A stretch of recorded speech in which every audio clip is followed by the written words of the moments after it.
Well, here we have Lake Milton, in the middle of my backyard. As you can see, it's raining right now. Got this side of the whole deal flooded out. There's Daddy's boat, thinking about taking it out into the swamp back here. Swamp-a-doodle-doo all behind the house. This usually ain't much, but it's a whole bunch now.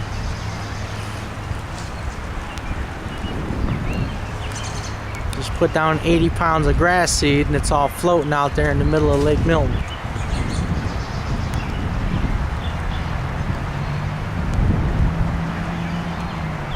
Spring has sprung, baby.